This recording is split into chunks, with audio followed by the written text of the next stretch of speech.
noite, meus irmãos. Nós estamos aqui reunidos sob as bênçãos de Jesus, governador da terra, e vamos dar continuidade aos trabalhos desta noite na nossa casa certa. Nós temos aqui um pequeno estudo, um bate-papo, que nós vamos fazer com vocês a respeito deste tema, nas sendas do mundo. Em primeiro lugar, o que é senda? Não é? Senda significa um caminho estreito que é usado pelos pedestres e pelo gado, né?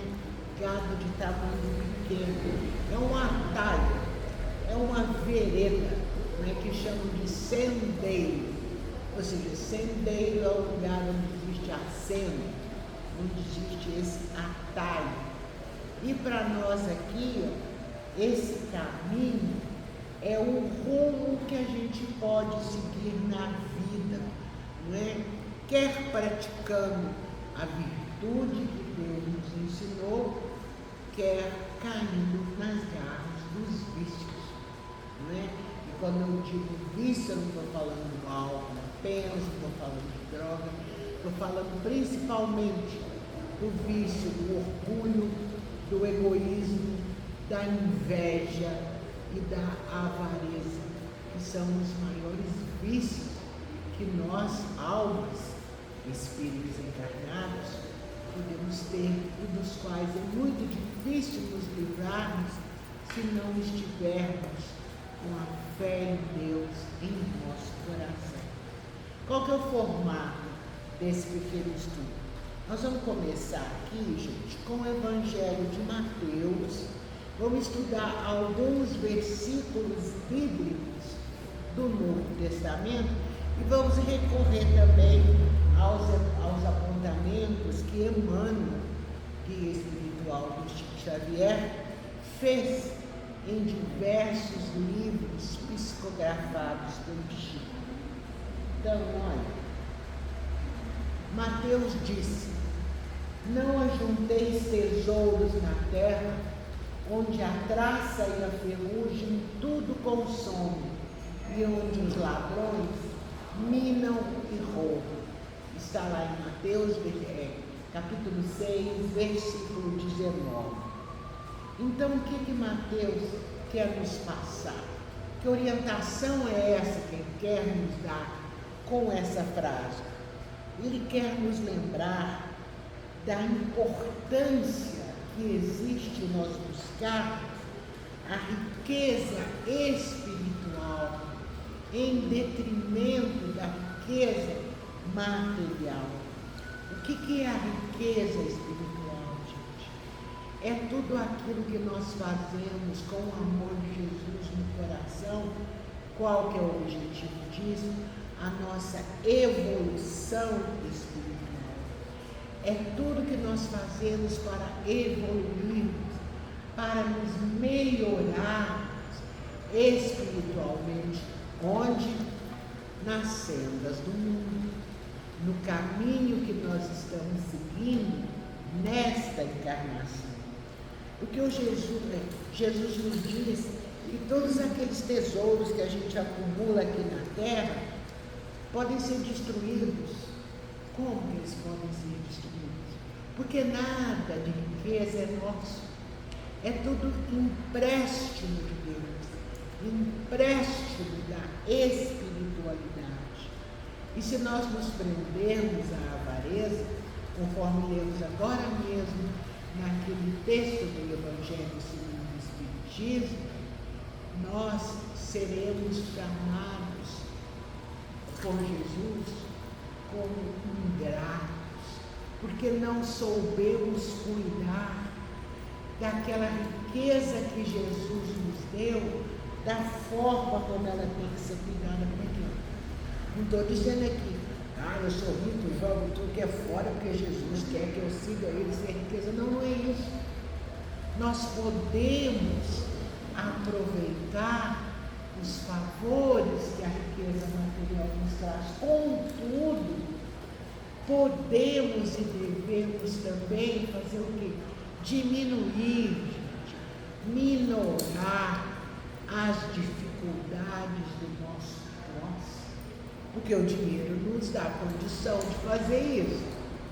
Nós podemos fazer sopas, nós podemos fazer comida e distribuir para os nossos irmãos em situação de rua, nós podemos pagar um medicamento, nós podemos fazer tudo isso e muito mais, sem que deixemos de usufruir os benefícios que essa facilidade nos traz. Ok, gente? Agora, o que acontece quando nós fazemos isso? Nós estamos buscando os verdadeiros tesouros espirituais. Quais são os verdadeiros tesouros espirituais? O amor que Jesus nos ensinou, a caridade, a esperança, a fé. E vamos encontrar aí, sem sombra de dúvida, gente, muita paz. E todos esses tesouros, eles não são como a riqueza material que acaba rapidamente. Eles são eternos, são duradouros, ficarão conosco aqui e nos acompanharão na nossa vida espiritual. Às vezes a gente fala e fala, gente, será que isso acontece mesmo que nós... A gente duvida demais, né? Pelo menos a dona Valéria aqui, é um problema. Vocês pensam que a nossa Valéria está falando sobre isso? Como ela fala bem, fala, mas nem sempre consegue praticar. Por quê? Porque nós ainda somos espíritos extremamente endividados. Mas Deus nos ama tão poderosamente que só a nossa tentativa de mudar, Ele já dá um valor incrível. Outro dia nós falamos uma frase aqui que nós vamos repetir, porque nós achamos ela extremamente verdadeira. É o seguinte, de cada vez que nós estamos aqui na Terra, é uma encarnação. Toda encarnação é uma oportunidade para a gente se melhorar. E dentro dessa encarnação existem dezenas, centenas, milhares de dias. Cada dia, gente, é um novo começo. Então não vamos nos esquecer disso. Ainda que a gente não consiga hoje, vamos tentar amanhã. Vamos tentar, porque cada dia que nós estamos vivendo aqui, nós estamos caminhando na senda que nós escolhemos fazer. Certo? E se pudermos caminhar na senda do amor, da fé, da esperança e da caridade, nós estaremos fazendo bem para os outros, mas principalmente para nós mesmos, né? Lá no livro da Esperança, que é um livro de Emmanuel, pela psicografia de Francisco Cândido Xavier, o livro da Esperança, gente, é um livro muito bom, um livro que nos traz muitos ensinamentos. Para quem gosta de ler, seria interessante ler. Eu não sei se nós o temos aqui na nossa biblioteca, mas se não tivermos, eu vou dar um jeito de trazer para cá. Porque esse livro, ele nos mostra como viver em cada amor como esse, que é cada dia da nossa vida. Lá nesse livro existe um capítulo que tem o título do nosso estudo de hoje. Chama-se Nas Sendas do Mundo. E lá o Emmanuel diz o seguinte: Deus, que nos auxilia sempre, nos permite possuir, para que aprendamos também a auxiliar. É o que a gente estava dizendo agora, né? Nós somos, alguns de nós, somos abençoados com a riqueza e pensamos que nós vamos ter aquilo para sempre. Eu sou diferente porque eu tenho a riqueza. Mas quando nós chegamos nas fronteiras da morte, gente, nós somos despojados de todas as nossas posses materiais e exteriores. E se fica alguma coisa, vai ser sempre a plantação daquelas pequenas migalhas de amor que nós houvermos distribuído aos outros em função da nossa capacidade material, e elas serão um crédito para nós na espiritualidade, um crédito colocado lá em nosso nome pela alegria. Ainda que essa ajuda tenha sido precária e momentânea, né?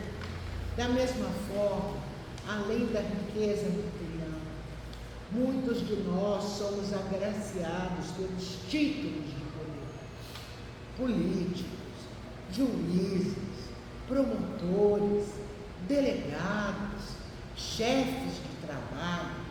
Todas essas pessoas têm poder. Até o advogadinho, igual a gente tem que controlar isso muito, porque senão a gente acaba achando que é melhor dos outros. Não, de jeito nenhum. Quando nós somos donos de qualquer um desses poderes, aí a gente vai se enfeitar, né? Com o quê? Com as vantagens que a influência nos dá. Mas quando chegamos lá nas fronteiras da morte, nós vamos ser despojados também de todas essas primazías. E se vai ficar algo, gente, é só um saldo dos pequenos favores que nós tivermos feito, que vão ser mantidos em nosso nome, porque pelo alívio, mesmo que insignificante e despercebido, daqueles que nos fizeram a gentileza de aceitar os nossos raros impulsos fraternos. Vou contar uma história aqui que vem exemplificar exatamente isso que nós estamos falando aqui.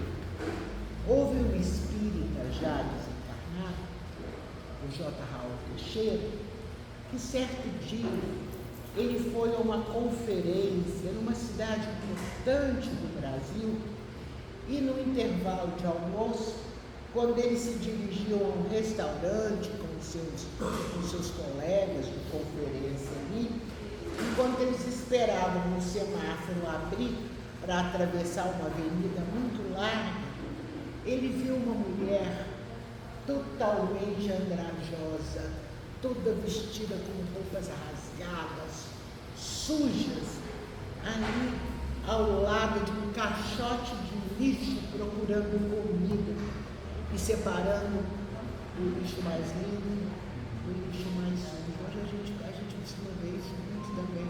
Outro dia eu vi lá da sacada do meu apartamento uma senhora já idosa, desculpa eu fico emocionada, fazendo isso com o lixo do meu prédio. Ela estava separando o lixo que ela pudesse usar para levar para casa. Aquilo me deu uma dor no coração tão grande. Eu falei para minha filha, pega alguma coisa de casa dessa entrega. Ela desceu e fez isso. E a gente se sente né? Mas esse senhor, ele ficou tão impressionado com aquela cena que ele perdeu a vontade de almoçar, embora ele precisasse de comer, porque ia continuar o trabalho à tarde.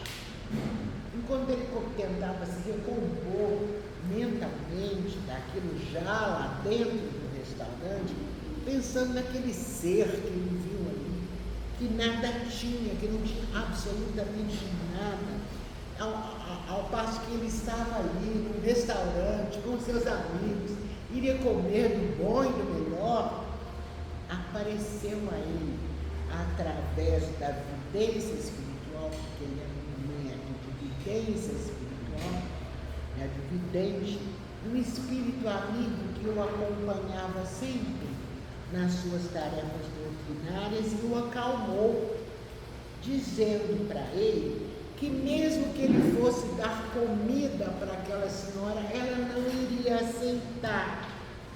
Aí esse espírito rapidamente contou a história daquela mulher que nesta vida atual era a reencarnação de um famoso político brasileiro, ainda hoje muito conceituado. Não olha para mim com essas caras, não quero você ganhar não quero nem saber. Tá bom, quero nem saber.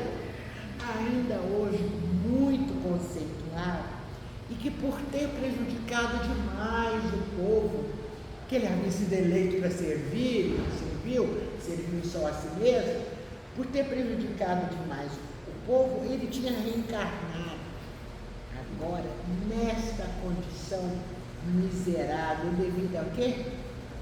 Devido a um mecanismo chamado complexo de culpa. Quando nós desencarnamos e chegamos lá na vida espiritual, onde a gente não esconde nada nem da gente nem de ninguém, e a gente percebe o mal que a gente causou a outros, vem esse complexo de culpa. E esse complexo de culpa fez o quê?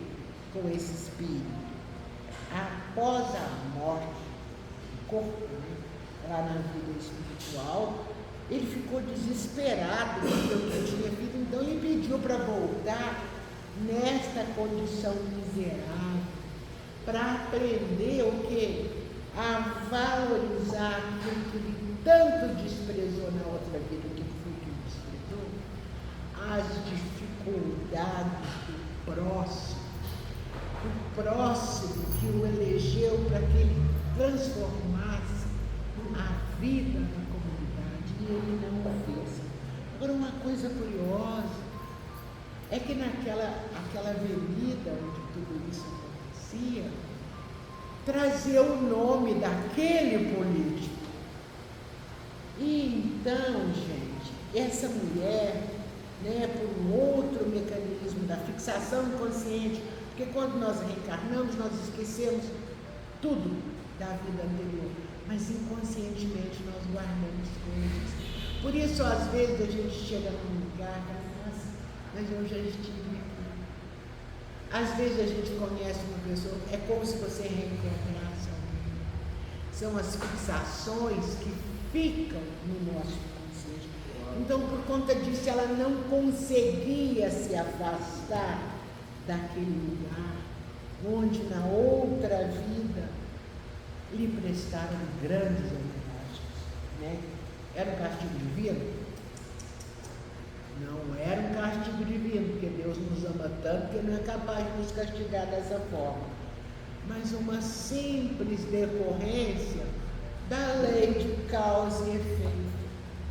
A lei de causa e efeito é aquela onde cada um colhe de acordo com seus atos, pensamentos e sentimentos, É o que o Emmanuel diz também, para nós, vou mostrar agora mesmo, passei rápido demais, Ele diz que, eu estava até conversando isso com a Ana mais cedo, nós falamos sobre isso, a semeadura é livre, mas a colheita, gente, essa é obrigatória, Aí, agora sim, o Chico Xavier disse certa vez, não foi psicografia, eram palavras dele, ele disse assim, devemos orar pelos políticos, pelos administradores da vida pública. A tentação do poder é muito grande. Eu não gostaria de estar no lugar de nenhum deles. A omissão de quem pode e não auxilia o povo é comparável a um crime que se pratica contra a comunidade inteira. Tenho visto muitos espíritos dos que foram homens públicos na terra em lastimável situação na vida espiritual. Então, gente, isso aqui é uma pequena parte que nós vamos fazer aqui, que nós estamos falando das sendas do mundo, da nossa senda, e principalmente hoje, nos dias de hoje, nós estamos acostumados a ver, principalmente nas redes sociais, palavras duras, palavras torpes, que se referem a vários políticos, independente do partido. Gente, em vez da gente xingar, ao invés da gente falar, você não presta, você não vale nada, talvez a pessoa seja até um espírito de dificuldade, sim. Mas vamos orar. por eles e pelos administradores em geral, porque eles cuidam da situação da comunidade e nós fazemos parte da comunidade. E nós temos certeza, gente, que as orações, que oração é o maior remédio que existe. Oração todo dia, oração hoje, oração vai mudar muita coisa. Onde? Na mente, no coração, naquela alma que nesta vida veio com a função de dirigir e não está conseguindo realizar o bem. Não é? Então, olha, gente, nós vimos aqui, estamos vendo aqui, quais são as causas que nos afastam da senda da caridade. Primeiro já vimos as riquezas, agora depois vimos os títulos de poder. Agora existe outra, viu, gente? Existe outra que se aplica diretamente a nós espíritas cristãos. Porque os espíritas cristãos a gente estuda com Nossa Santinha, não, de forma alguma. O que é? A gente muitas vezes se esconde atrás do quê? Atrás das frases edificantes. Nós acreditamos que quando nós fazemos um estudo aqui e dizemos umas frases tão bonitas, né, tão profundas, vindas dos nossos orientadores espirituais, a gente muitas vezes acaba acreditando que essas frases estão incorporadas no nosso patrimônio espiritual. E não estão não, gente. Aí a gente faz o que nós falamos agora mesmo, em relação à riqueza. A gente se orna com o prestígio que as frases brilhantes atribuem a nós. Porém, nas fronteiras da morte, nós vamos ser despojados de todas essas ilusões. E se algo fica, gente, vai ser aquela coleçãozinha pequena de benefícios que nós houvermos verdadeiramente feito, que vão ficar lá acreditados no nosso nome, pelo conforto ainda que ligeiro e desconhecido que nós ofertamos a alguém. Muitas vezes, eu e outros colegas que temos a confiança da espiritualidade para sermos canais do que eles querem nos transmitir, muitas vezes ouvimos, quando terminamos um estudo, uma pessoa chega para nós e diz: nossa, você não sabe como você me ajudou, isso me fez tão bem. Aí o que a gente faz? A gente agradece ao Senhor humildemente, porque nós temos a certeza que não somos nós, somos apenas um canal. E isso é um exemplo dessa pequena, estreita coleção de benefícios que nós houvermos feito com canais da espiritualidade maior. Lá no Evangelho, no capítulo 15, no item 10, diz o seguinte: meus filhos, nasce Jesus Cristo, meus filhos, na sentença, fora da caridade não há salvação, estão encerrados os destinos dos homens, na terra e no céu. Na terra, porque a sombra desse estandarte, que é a caridade, todos viveremos em paz. No céu, porque os que houverem praticado a caridade acharão graça, acharão amor, acharão estímulo diante do Senhor. Mesmo que um dia, gente, nas fiscalizações lá da nossa grande viagem, toda a bagagem daquilo que nós não necessitamos vai nos ser confiscada.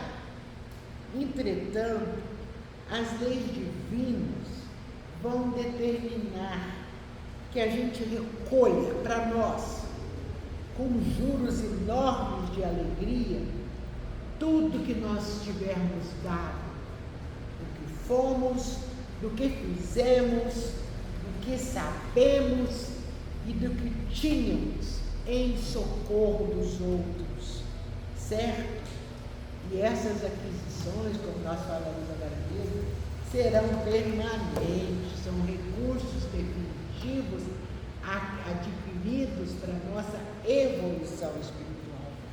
Então não vamos nunca dizer, gente, que a propriedade não existe, ou que não vale dispor disso ou daquilo. Na verdade, o que acontece? Nós devemos a Deus tudo o que temos, porque foi empréstimo, mas nós possuímos tudo o que damos. É uma contradição? Não. É a verdade do Senhor Jesus, né? Lá no livro Caminho, Verdade e Vida, também no Espírito de Emmanuel, também na psicografia de Francisco Cândido Xavier, Emmanuel nos mostra como nós, espíritas cristãos, devemos nos comportar não só na vida com os nossos parentes, mas também nas comunidades de trabalho cristão das quais fazemos parte. Quais são as nossas preocupações mais comuns, gente, dentro das nossas comunidades de trabalho? Nós nos preocupamos com as tarefas dos outros, com as tarefas dos nossos irmãos. Muitas vezes nós ficamos altamente preocupados com as tarefas que foram conferidas a outros irmãos da luta cristã. Pensando, por que não eu? Gente, mas é justo examinar e pensar como que o mundo se elevaria muito melhor se cada um cuidasse da sua parte nos deveres comuns com perfeição e sinceridade. Gente, cada um tem a cada um de nós Deus conferiu uma missão na comunidade espírita cristã. Então vamos fazer dela o melhor que a gente puder. Outra coisa, quando companheiros são convocados para obrigações diferentes, e às vezes esse companheiro que foi fazer uma outra tarefa não está muito feliz com isso, porque ele acostumou com aquilo que ele fazia. Então o que cabe a nós? Vamos confortar esse irmão com o quê? Vai confortar de verdade, com uma compreensão legítima. E agora a situação mais difícil de todas. A gente se preocupa com o irmão caído em tentações diversas. Às vezes surge entre nós um irmão modificado até o nosso olhar. Há outros cooperadores que o acusam, talvez do vício que ele tenha, de uma atitude malsã que ele possa ter tomado. Muitos vão considerá-lo portador de perigosas tentações. A esse movimento, os comentários, blá blá blá, da maledicência e os julgamentos feitos às pressas, sem entender as causas e as concausas, que são as causas que estão por trás das causas, para que ele tivesse feito isso. Será, gente, que nós estaríamos numa posição tão elevada que poderíamos analisar aquilo através de todos os ângulos e pararmos para pensar e entender aquela situação? Nós talvez não, mas Jesus, o bom pastor, ele permanece vigilante. Por quê? Porque ele prometeu que das ovelhas que o Pai confiou a ele, nenhuma se perderá. Demore o tempo que passar, nenhuma se perderá. Então não cabe a nós julgar, não cabe a nós falarmos daquela situação.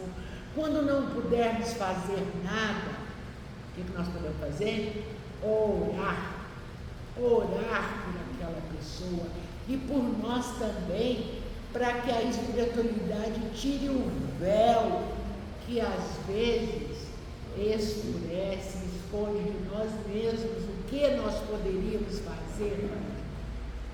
Gente, tudo isso é a caridade nas sendas do mundo, certo? Se nós atendermos com perfeição aos deveres que nos foram deferidos, já estaremos fazendo bem, já estaremos caminhando na senda correta do mundo, que cada um de nós precisa, falando mais uma vez, agora finalizando, conhecer as obrigações que são próprias. Nesse padrão de conhecimento de atitude, há sempre um trabalho para realizar, ou combate, não é? Aí Emmanuel nos lembra também que se o irmão parece desviado aos nossos olhos mortais, vamos fazer o possível por ouvir as palavras de Jesus a Pedro, o pescador de Cafarnaum, e conseguiremos caminhar nas sendas do mundo, na forma como Jesus nos ensinou. Porque não temos que nos importar com os outros, temos que cuidar de nós. Não é Jesus disse a Pedro: que te importa a ti, segue tudo. Nós agradecemos a presença de todos os nossos irmãos encarnados e desencarnados que estão conosco até agora e rogamos a Jesus, nosso Pai, e a pleia de espíritos que tutelam e abençoam a nossa casa Zélia, que possamos dar continuidade aos trabalhos da noite de hoje, com tudo aquilo que o Senhor espera de nós, porque hoje esse trabalho faz parte da nossa senda no mundo, não é? Gratidão.